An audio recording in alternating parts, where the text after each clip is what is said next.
अस्सलाम वालेकुम वरहमतुल्लाहि वबरकातुहू। डियर स्टूडेंट्स, कैसे हैं आप? मेरा खैरियत से होंगे। तो आज हमारा जो ऑनलाइन सीरीज़ है उसका लेक्चर नंबर 1 है मॉडर्न फिज़िक्स का।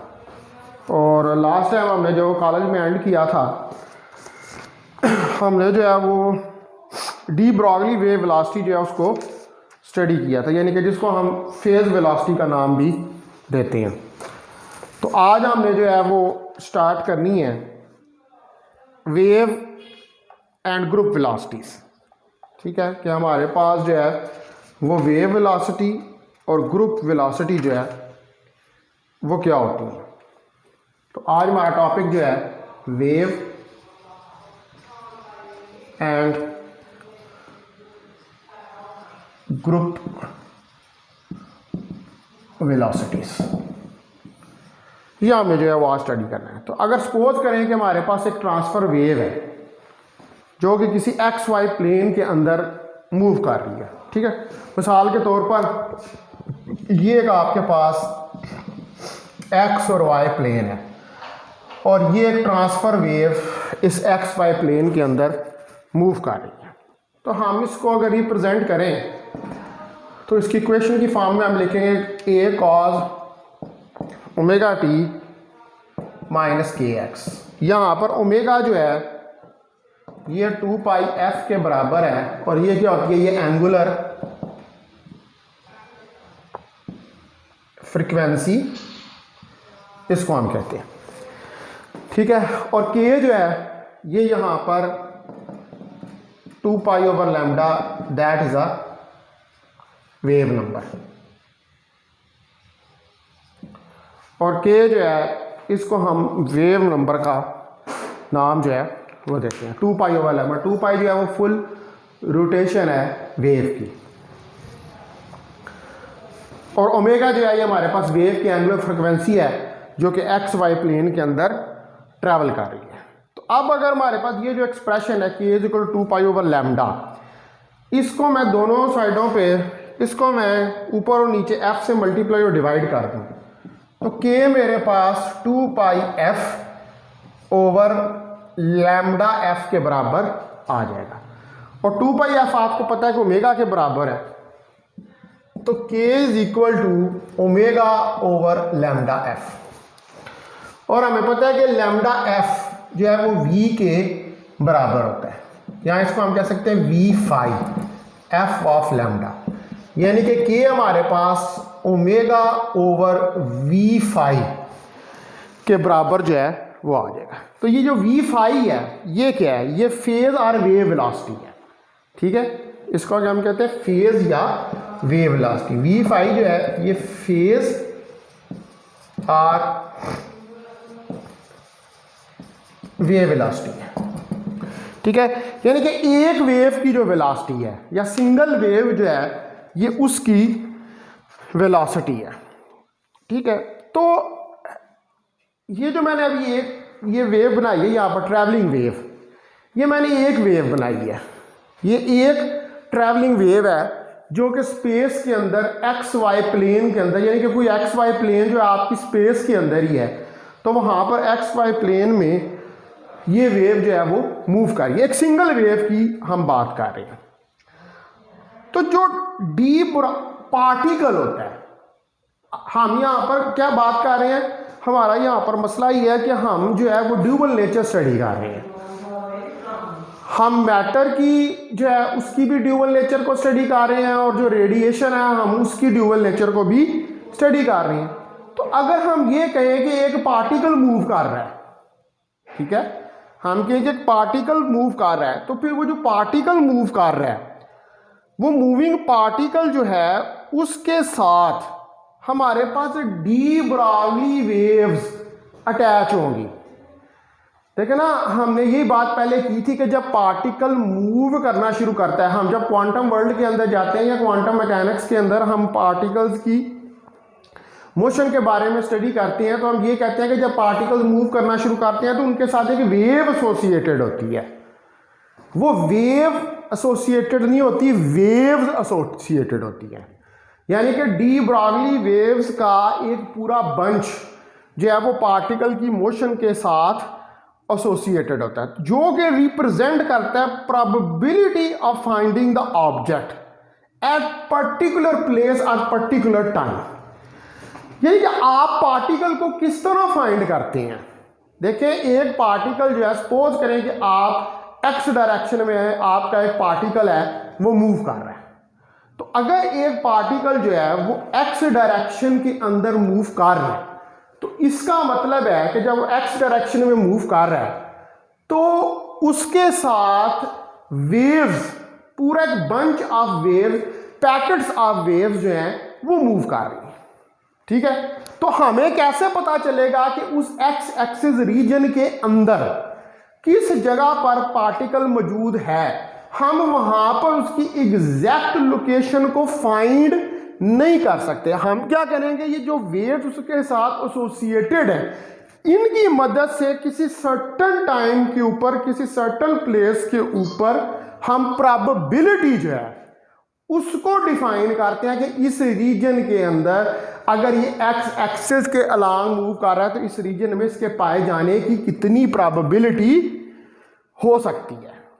तो जो डी ब्रॉगली वेव्स होती हैं आपके पास, ठीक है, जिनकी हम बात कर रहे हैं कि ये डी ब्रॉगली वेव्स जो हैं ये एसोसिएटेड है।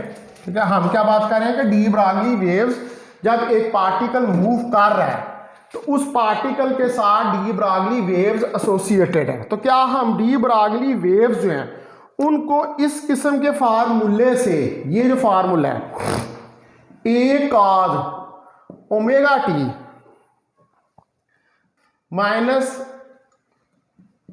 के एक्स, ठीक है, क्या हम इस फार्मूले से हम रिप्रेजेंट कर सकते हैं। देखिए ये फार्मूला तो एक ट्रांसफर वेव को डिस्क्राइब कर रहा है। ठीक है जी, ये फार्मूला एक ट्रांसफर ट्रैवलिंग वेव को डिस्क्राइब कर रहा है, लेकिन जो आपका पार्टिकल है जब वो मूव कर रहा है माइक्रो लेवल पे तो उसके पास सीरीज ऑफ वेव्स हैं जो कि सेम एम्पलीट्यूड की हैं, बट जब वेव पैकेट ऑफ ग्रुप जो कंपोनेंट्स वेव हैं उनका एम्पलीट्यूड जो है वो वेरी करेगा। ऑब्वियसली वो वेरी करेगा। क्यों वेरी करेगा कि जब ये वेव्स पार्टिकल के साथ मूव कर रही हैं तो ये आपस में इंटरफेयर करेंगी। ठीक है, ये क्या करेंगी, ये आपस में इंटरफेयर करेंगी, इनके दरमियान इंटरफेरेंस होगी। तो आपको इस बात का पता है कि according to principle of superposition, principle of superposition जो है इसका ये बहुत बड़ा कॉन्सिक्वेंस है इंटरफेरेंस। तो ये जो डी ब्रॉगली पार्टिकल है इसके साथ जब ये वेव्स मूव कर रही हैं तो ये वेव्स आपस में इंटरफेयर करेंगी, और जब इंटरफेयर करेंगी तो इसके नतीजे में कंस्ट्रक्टिव और डिस्ट्रक्टिव इंटरफेरेंस होगी, और जब कंस्ट्रक्टिव और डिस्ट्रक्टिव इंटरफेरेंस होगी तो उसके नतीजे में हमारे पास जो रिजल्टेंट वेव आएगी उसका एम्पलीट्यूड कभी कम या कभी ज़्यादा होगा।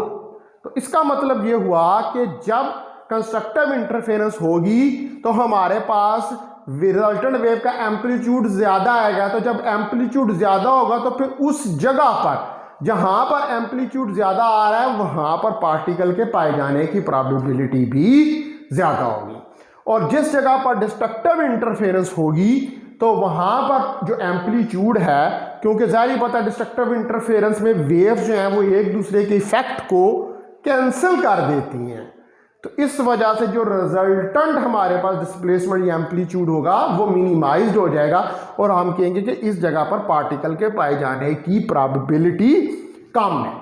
ठीक है, तो यानी कि एम्पलीट्यूड के कम या ज़्यादा होने से हमें ये पता चलेगा कि किस रीजन में पार्टिकल है या नहीं है।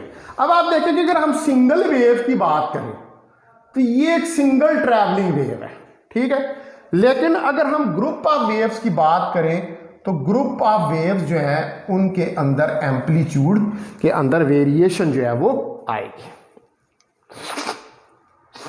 तो जो फिनोमेना बीट्स का है साउंड के अंदर वो भी आपको प्रोवाइड करता है एग्जांपल की, वेव ग्रुप्स की या वेव पैकेट्स की जहां पर फॉर्म होते हैं, वहां पर भी जो देखा बीट्स के अंदर भी बीट्स क्या होती हैं कि बीट्स में भी आपको आवाज़ कभी कम या कभी ज़्यादा जो है वो सुनाई देती है, तो वहाँ पर भी इंटरफेरेंस हो रही होती है। जब ज़्यादा आवाज़ सुनाई देती है तो जो वेव्स होती हैं उनका एम्पलीट्यूड बढ़ जाता है, और जब कम आवाज़ सुनाई देती है तो वेव्स का जो एम्पलीट्यूड है वो कम हो जाता है। अब आप सपोज करें कि हमारे पास एक वेव ग्रुप है जिसके अंदर हम दो वेव्स लेते हैं जिनका एम्पलीट्यूड, ठीक है, सेम है लेकिन स्लाइटली डिफरेंट फ्रिक्वेंसीज हैं, ठीक है।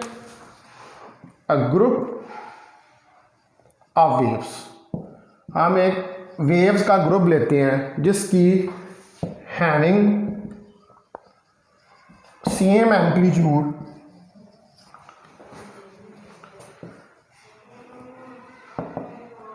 बट स्लाइटली डिफरेंट फ्रीक्वेंसीज, लेकिन उनकी स्लाइटली डिफरेंट फ्रीक्वेंसीज। एक ग्रुप लिया, अब इस ग्रुप के अंदर से मैं दो वेव्स चूज करता हूं। मैं कहता हूं एक वेव जो है उसका displacement y1 A cos of omega t minus k x है, और दूसरी वेव जो है उसका y2 A cos of omega plus delta omega plus k plus delta k x है। ये दो वेव्स मैंने ली उस ग्रुप के अंदर। अब ये जो दो वेव्स ली हैं मैंने उस ग्रुप के अंदर, ऑब्वियसली इस ग्रुप के साथ मूव कर रही हैं, तो इसके ऊपर मैं लगा देता हूँ प्रिंसिपल ऑफ सुपरपोजिशन। तो according to principle of superposition ये दोनों वेव्स आपस में एक दूसरे के साथ सुपर इम्पोज करेंगी, ठीक है। ओमेगा एंगुलर फ्रिक्वेंसी है, के वेव नंबर है, ये डेल्टा मेगा परटर्बेशन है, ये डेल्टा के भी कुछ स्मॉल वेरिएशन है जो दूसरी वेव के अंदर डिस्टर्बेंस आ रही है। तो इन दोनों को हम ऐड करते हैं with the help of principal of superposition. तो प्रिंसिपल ऑफ सुपरपोजिशन ये कहता है कि y resulted y1 plus y2 के बराबर होता है। तो आपके पास क्या आएगा कि y is equal to a cos of omega t minus k x plus a cos omega plus delta omega plus k plus delta k x. ये हमारे पास इक्वेशन जो है आ जाएगी। अब हम यहाँ पर इस इक्वेशन के ऊपर ट्रिग्नोमेट्रिक फार्मूला जो है उसको यूज करते हैं। हमें पता है कि cos of p plus cos of q जो है that is equal to 2 cos p plus q over 2,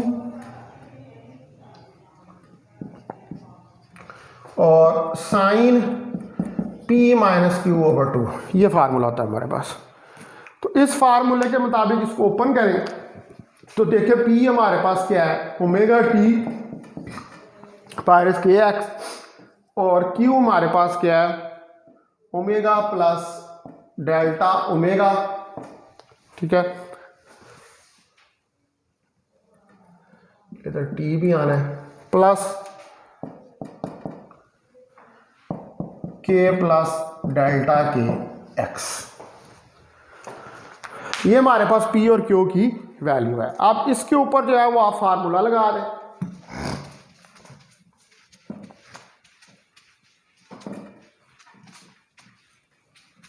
तो आप इसके ऊपर जब फार्मूला लगाएंगे तो ये हमारे पास क्या आएगा, cos of p plus cos of q is equal to 2 cos of,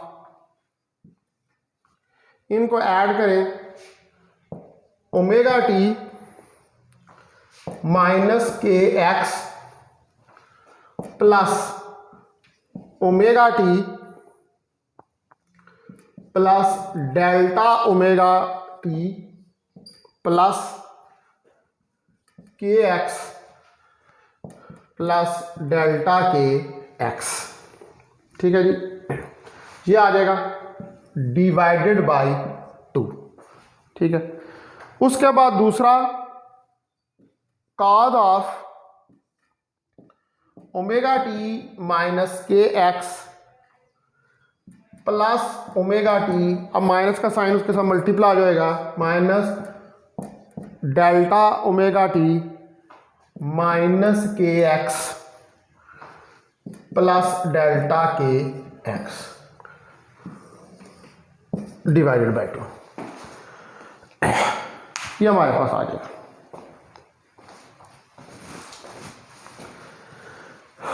ठीक है स्टूडेंट्स, तो आप जो है अब यहाँ पर देख सकते हैं कि कौन सी कटिंग हो रही है। इसको हम सिंपलीफाई कर लेते हैं इक्वेशन को। तो इसको जब हम सिंपलीफाई करेंगे, कटिंग करने के बाद तो टर्में यहाँ पर कट होंगी। ठीक है, जैसे ये ओमेगा टी से कैंसिल हो जाएगा, ये के एक्स से कैंसिल हो जाएगा। तो हमारे पास रिजल्टेंट क्या आएगा, cos of p plus cos of q that is equal to 2 cos of, ये हमारे पास आ जाएगा 2 ओमेगा टी माइनस 2 के x plus delta omega t plus delta k x. ठीक है जी, डिवाइडेड बाई 2 और cos of delta k x minus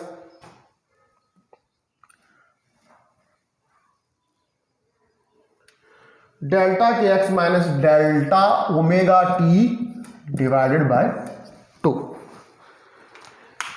ठीक है जी, ये हमारे पास जो है ये वैल्यूज जो है वो आ जाएंगी।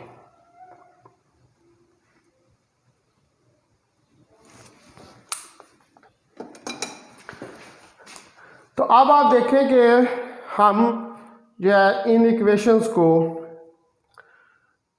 कैसे राइट डाउन कर सकते हैं कि हमारे पास जो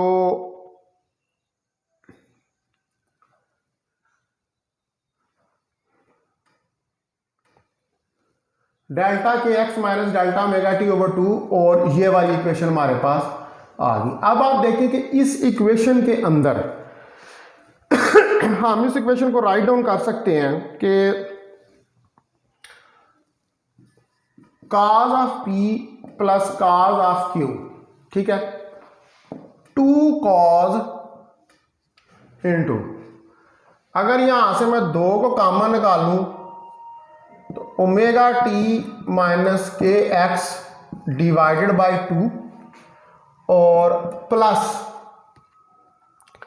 मेरे पास आ जाएगा delta omega t plus delta k x divided by 2, ये चीज बन जाएगी। और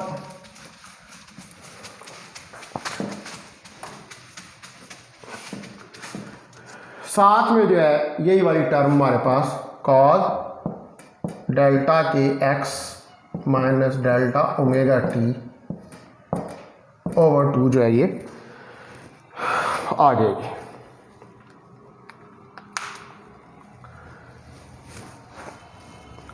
तो हमारे पास जो ये टर्म्स हैं ये वाली, इनको हम लिख सकते हैं ऐसे भी कि cos of p plus cos of q is equal to 2 cos of omega plus delta omega over 2 into t minus k minus delta k by 2 into x. ये हम इसको राइट डाउन कर सकते हैं। और cos of delta k x minus delta omega T over 2।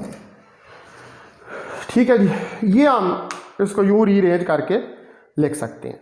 तो यहाँ पर ये जो ओमेगा प्लस डेल्टा ओमेगा है, ये परटर्बेशन आ रही है और ये परटर्बेशन, ये जो फ्लक्चुएशन आ रही है ये बहुत स्मॉल है। लिहाजा हम जो है इस इक्वेशन को ये राइट डाउन कर सकते हैं यहाँ पर, क्योंकि ये परटर्बेशन बहुत स्मॉल है। तो हम कह सकते हैं कि omega plus delta omega over 2 is equal to omega और k minus delta k by 2 is equal to k। क्योंकि ये बहुत वेरिएशन है वेव नंबर में भी और फ्रिक्वेंसी में भी, लेकिन बहुत सवाल है, तो हम इसको अप्रॉक्सीमेटली कह सकते हैं कि ये इसके बराबर है। तो हमारे पास जो इक्वेशन है फिर इसके बाद जो बन जाएगी वो देखें आपके पास इक्वेशन क्या आएगी, वो इक्वेशन आ जाएगी आपके पास, इसको आप देखें cos of p plus cos of q। तो मैं लिख सकता हूं कि 2 हमारे पास cos of omega t minus k x cos of delta k x minus delta omega T divide by 2। ये इक्वेशन जो है ये हमारे पास आ जाएगी। ठीक है, तो इसका मतलब हुआ कि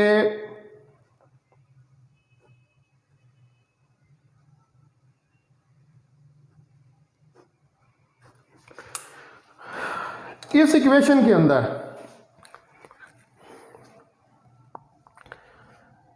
2 cos of omega t minus k x और ये हमारे पास आ रही है delta k x minus delta. अच्छा, आपको एक बात का पता है कि cos of minus theta cos of theta के बराबर होता है, लिहाजा मैं इस इक्वेशन को लिख सकता हूं cos of p plus cos of q 2 cos omega t minus k x और cos of delta omega t minus delta k x divide by 2। ठीक है जी, इस तरह हम इसको इक्वेशन को राइट डाउन कर सकते हैं, क्योंकि cos of theta minus theta जो है वो cos ऑफ थीटा के ही बराबर होता है। तो ये हमारे पास जो है फाइनल रिजल्ट आ जाएगा। अब इसको उस ट्रांसफर वेव वाली इक्वेशन के जहाँ पर सुपर प्रिंसिपल लगाए तो उसमें सब्स्टिट्यूट करें तो 2a cos of delta omega t minus delta k x divided by 2 cos of omega t minus omega x, ये हमारे पास इक्वेशन जो है ये फाइनल इक्वेशन निकल आएगी। तो ये जो अबव रिलेशन है ये रिप्रेजेंट कर रहा है कि वेव है जिसकी फ्रीक्वेंसी ओमेगा है और वेव नंबर के है।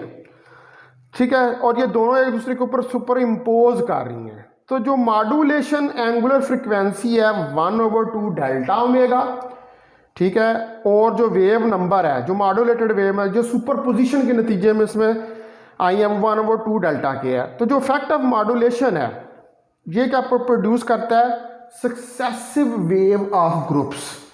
ठीक है, ये जो मॉड्यूलेशन हो रही है ये जब अभी एक दूसरे के ऊपर सुपर इम्पोज कर रही हैं तो इनके सुपर इम्पोज करने के नतीजे में एक वेव ऑफ ग्रुप जो है वो पैदा होता है। ये जो इक्वेशन आपके पास यहाँ पर आ रही है ये वाली, ये क्या कर रही है, ये ग्रुप ऑफ वेव्स को रिप्रेजेंट कर रही है। मिसाल के तौर पर आपके पास इस तरह था कि एक आपके पास ये वेव थी, ठीक है, दूसरी आपके पास ये वेव थी, ये दोनों सेम डायरेक्शन में ट्रेवल कर रही थी। तो इन्होंने आपस में सुपर इम्पोज किया। जब इन्होंने आपस में सुपर इम्पोज किया तो उसके नतीजे में एक वेव ग्रुप पैदा होगा जिसका कि वेरिंग एम्पलीट्यूड था, सक्सेसिव वेव ग्रुप। ये हमारे पास क्या आ रहा है, ये सक्सेसिव वेव ग्रुप आ रहा है। और जो वेव ग्रुप है उसके अंदर जो हमारे पास वेव्स हैं उनके एम्पलीट्यूड के अंदर वेरिएशन जो है वो आ रही है। ठीक है, तो हमारे पास जो वेव वेलोसिटी, अब ये तो मैं पता चल गया कि ये जो इक्वेशन हमारे पास y आई है by principle of superposition, actually ये क्या रिप्रेजेंट कर रही है, ये आपके पास जो ग्रुप ऑफ वेव्स है ये ग्रुप ऑफ वेव्स की इक्वेशन है। यानी कि वो ग्रुप ऑफ वेव्स के जो पार्टिकल के साथ अटैच है ये उसकी इक्वेशन जो है ये हमारे पास आ गई है। ठीक होगी बात। अब आप देखें कि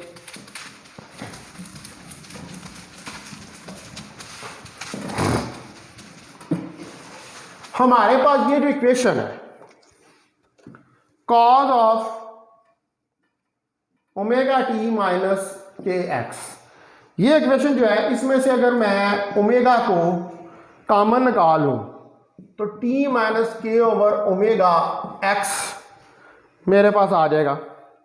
और हमें पता है कि के ओवर ओमेगा 1/v फाई के बराबर है। तो cos of omega t minus k x is equal to cos of omega t minus x over v phi. और वी फाई क्या आपके पास, v phi omega over k जो है दैट इज फेज वेलोसिटी। ठीक है, वेलोसिटी ऑफ अ वेव, ये आपके पास फेज वेलोसिटी है। इसी तरह अगर हम ले equation cause of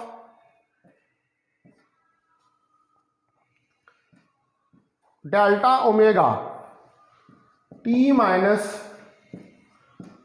delta k x, ठीक है, और इस इक्वेशन के अंदर से हम निकालें common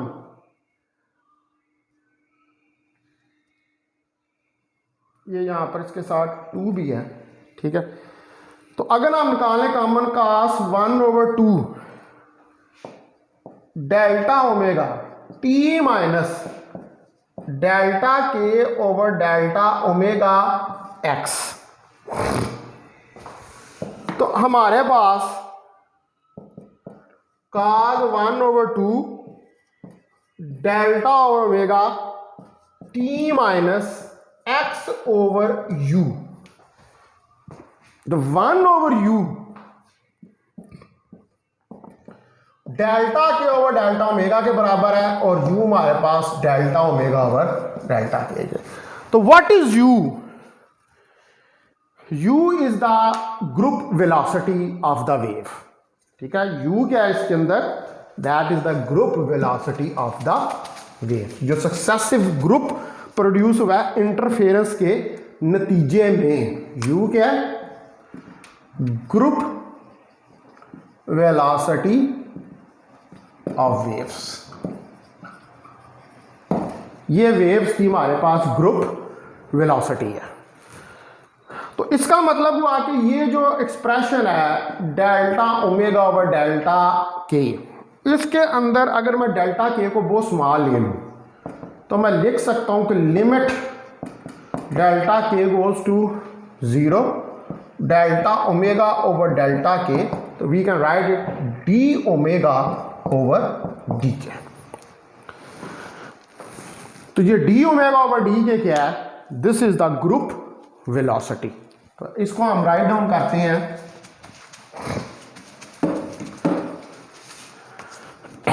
you g d omega over d k, this is we have the group velocity. तो आप देखें कि हमने एनालिटिकली जो है ये सारा सॉल्व करके देख लिया है। और बेसिक इसका आइडिया क्या है कि जब कोई पार्टिकल मूव कर रहा होता है तो उस पार्टिकल के साथ सिंगल वेव मूव नहीं कर रही होती, और हम पार्टिकल की पोजीशन को भी किस तरह लोकेट करते हैं, हम पार्टिकल की पोजीशन को भी इंटरफेरेंस इफेक्ट से लोकेट करते हैं, यानी कि जहां पर वो कंस्ट्रक्टिव इंटरफेरेंस करता है तो एम्पलीट्यूड ज़्यादा हो जाता है रिजल्टेंट वेव का, और जहां पर वो डिस्ट्रक्टिव इंटरफेरेंस करता है वहां पर एम्पलीट्यूड जो है वो कम हो जाता है। तो जिस जगह पर एम्पलीट्यूड ज़्यादा होगा वहां पर प्रोबेबिलिटी पार्टिकल के पाए जाने की ज़्यादा होगी, और जिस जगह पर एम्पलीट्यूड कम होगा वहां पर पार्टिकल के पाए जाने की प्रोबेबिलिटी भी कम होगी उस रीजन के अंदर।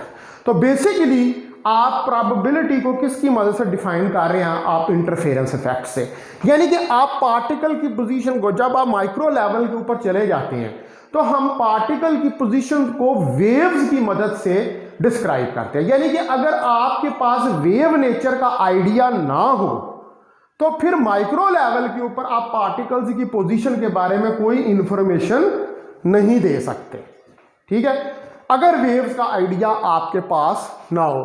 तो चूंकि माइक्रो लेवल के ऊपर ड्यूअल नेचर होती है और हमारे पास वेव्स का आइडिया है, तो क्वांटम मैकेनिक्स बेसिकली है ही क्या, क्वांटम मैकेनिक्स जो है वो बेसिकली एक वेव मैकेनिक्स है। ठीक होगी ये बात। तो अब ये जो हमारे पास वी फाई है जो फेज वेलोसिटी है, ये फेज वेलोसिटी क्या होती है कि जो कंपोनेंट वेव्स होती हैं ग्रुप के अंदर उन सब की जो सिंगल वेलोसिटी होती है उसको हम वेव वेलोसिटी कहते हैं। तो अगर वी फाई जो है, वी फाई ये सेम हो, same for all components wavelengths, ठीक है, अगर ये सेम हो तमाम कंपोनेंट वेवलेंथ्स के लिए वी फाई, ठीक है जी, यानी कि जो हमारे पास फेज वेलोसिटी है तमाम वेव्स की, ठीक है, जो हमारे पास फेज वेलोसिटी है तमाम वेव्स की, तो वो फेज वेलोसिटी जो है अगर वो सेम हो, ठीक है, तो फिर तमाम कंपोनेंट्स की फेज वेलोसिटी जो है वो सेम हो, तो जो ग्रुप वेलोसिटी है u और v फाई ये फिर एक दूसरे के बराबर होगी, ठीक है जी। अगर जो ग्रुप ऑफ वेव्स आपका मूव कर रहा है उस ग्रुप ऑफ वेव्स के अंदर जितनी कंपोनेंट वेवलेंथ्स हैं, यानी कि जितनी भी वेव्स हैं उन सब की फेज वेलोसिटी, यानी कि तमाम वेव्स की जो अलग अलग फेज वेलोसिटी है अगर वो एक दूसरे के बराबर हो, ठीक है जी, अगर वो एक दूसरे के बराबर हो तो फिर ग्रुप वेलोसिटी और फेज वेलोसिटी जो है वो एक दूसरे के बराबर होंगे, ठीक है। और ये चीज जो है कि ग्रुप वेलोसिटी जो है वो फेज वेलोसिटी के बराबर है, इसको हम मैथमेटिकली भी प्रूव कर सकते हैं, ठीक है, वो हम करेंगे, वो कल वाले लेक्चर में मैं अब आपको करवाऊंगा वो कि वो हम कैसे प्रूव करेंगे। लेकिन यहाँ पर हम ये चीज़ देख सकते हैं, सिंपली हमें इस बात का पता है कि अगर जितनी भी वेव्स ट्रैवल कर रही है एक ग्रुप में, देखें आपका एक पार्टिकल मूव कर रहा है और वो पार्टिकल जो है उसके साथ एक पूरा पैकेट ऑफ वेव्स, एक ग्रुप ऑफ वेव्स जो है वो ट्रैवल कर रही हैं, तो अब वो जितना ग्रुप उसके अंदर ट्रैवल कर रहा है, ठीक है, तो उसकी अगर कंबाइंड वेलोसिटी की बात करें तो हम कहेंगे कि उसकी कंबाइंड वेलोसिटी जो है वो ग्रुप वेलोसिटी है। आप यही कहेंगे ना कि उसकी जो कंबाइंड वेलोसिटी है वो कंबाइंड वेलोसिटी जो है वो एक ग्रुप वेलोसिटी है, ठीक है। तो अब जितनी कंपोनेंट वेव्स हैं उसके अंदर उन कंपोनेंट वेव सब की वेलोसिटी एक जितनी हो तो हम कहेंगे कि पूरा ग्रुप जो है वो एक ही ग्रुप वेलोसिटी के साथ मूव कर रहा है। अब पता नहीं मैं आपको ये बात समझा पा रहा हूं कि नहीं पा रहा, ठीक है। बहरहाल हम इसका मैथमेटिकल प्रूफ भी ले लेंगे। मैं एक दफा फिर रिपीट कर देता हूं कि जितने ही कंपोनेंट वेवलेंथ्स हैं अगर उन सब की वेलोसिटी सेम है तो इसका मतलब है कि जो कंबाइंड वेलोसिटी है उन सब पूरे ग्रुप की वो फिर सारी एक दूसरे के बराबर होंगे, यानी कि एक ही वेलोसिटी के साथ फिर पूरा ग्रुप जो है वो ट्रैवल करेगा, ठीक है डियर स्टूडेंट्स। तो अब ये जो है अगर मैं आगे अब ये शुरू कर दूं ना इसको प्रूव करना ग्रुप वेलोसिटी और फेज वेलोसिटी को, तो ये फिर टाइम लग जाएगा और ये हम इसको फिर नहीं कंप्लीट कर पाएंगे, ठीक है। तो मैं लेक्चर को जो है यहीं पर एंड करता हूँ। वैसे भी मेरी मीटिंग का टाइम जो है वो अब ओवर हो रहा है और मुझे ज़रा आप ले लेने स्क्रीनशॉट।